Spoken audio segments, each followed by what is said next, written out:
Z Control 556 back again today. We're running and gunning.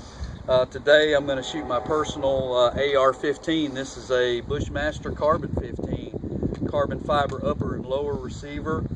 This has got a 16-inch chrome lined barrel, chrome lined chamber. This gun is the second generation gun, and how you can tell the difference is the forward assist for the bolt, and the upper receiver has it's a flat top metal upper receiver. I think the previous version had a carbon fiber upper receiver Picatinny rail, and this gun has the straight gas block on it, which is front sight really not needed because I've got mag pull, flip up, back up from front and rear sights, which are excellent. I've got mounted on here a 20mm compact millet red dot sight. It's a very simple sight. It's 1 3-minute of angle red dot. It does have the rheostat type adjustment on it. It's just a cheap setup, but it's very rugged, very reliable. I've had these on many of my rifles and they work fantastic. This was a budget level, a budget-minded purchase for me. I paid, I think, $800 for this rifle just in standard configuration right before Christmas. And I saw them in a gun shop the other day for $1,800. So I'll do a tabletop review of the, and firing review actually, of the Carbon 15, but I'm going to show you us running the gun today. This, my impression of it overall is going to be that it's a fantastic AR. It's carbon fiber. You can say what you want to about them, but the gun does what it's supposed to do. It's rugged enough for anything that civilians will probably need it for. It operates flawlessly. It's every bit as accurate as any AR-15 I've ever fired, and I've fired some very expensive ARs to include the HK416. This rifle will shoot right with it. It's just a terrific rifle. The one thing that I like about it, the main selling point for this rifle is its weight. Obviously, this with everything I've got on it right now, it weighs about 8.25 pounds. So most ARs weigh that with nothing on them. I've got an aluminum quad rail and all of this stuff on them. This is an aluminum stubby foregrip from Acid Tactical. I can highly recommend the Acid Tactical stuff, by the way. It fits very well and it's very, very rugged. So we're going to run this gun a little bit today. This has got a Rogers super stock on it. As you can see, it's got a locking device. This will fit mil-spec tubes and commercial tubes. It's a 4-position. This one was branded by Safariland. I don't know if you can see that, but the rubber butt cap on here, the butt plate on there, is Safariland marked. So this is an outstanding piece of hardware, highly recommended.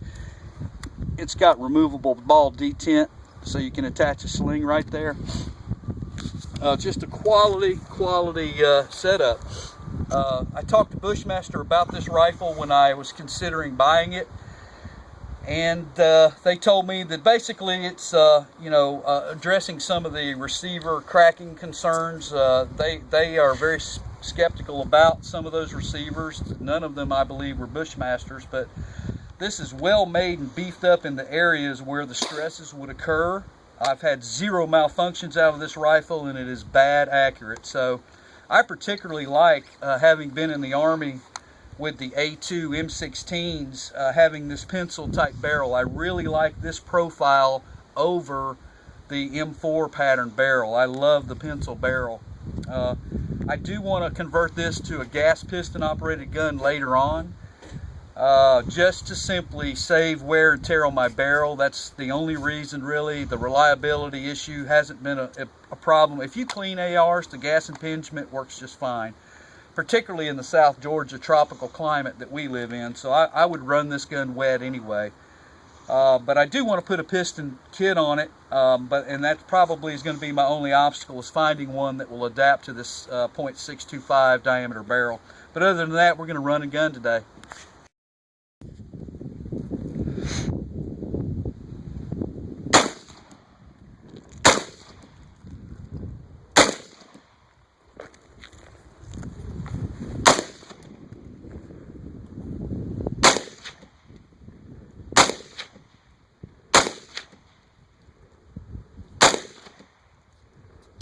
Nice. Beautiful gun. Impressions, Crusher, what's your impressions of the awesome, man. Bushmaster? Wherever you point the red dot at, it's gonna hit. It's beautiful, man. The only thing we've really done different, other than add furniture to it, enhance it, you know, as far as cosmetics, there was some usability with the quad rail up there. But I did do a trigger job on it last weekend. The trigger is just fantastic. I did an in-home trigger job on it, and it's twice as good as it was. I'd say it's an even, really crisp 4-pound trigger pull, which is right where I want it. Any other thoughts? The weight is terrific, isn't it? Super light gun. It feels like a toy almost, man. Yeah. Shoots great though, right? I mean, we'll see some results. So let's go up here and check it up. And this is Crusher's just first squeeze of the trigger with the new trigger job, and some really just 1 shot per second stuff here. It's easily in the size of to give you an idea, size of a hand, easily covers that.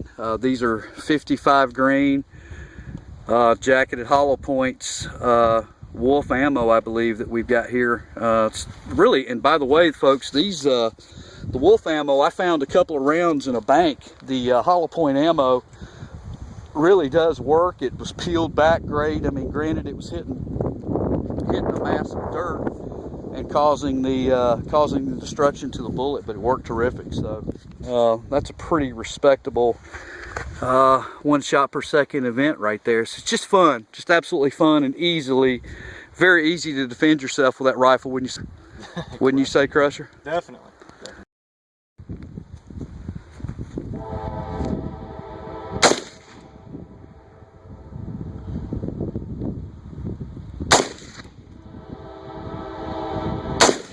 Weapon on safe.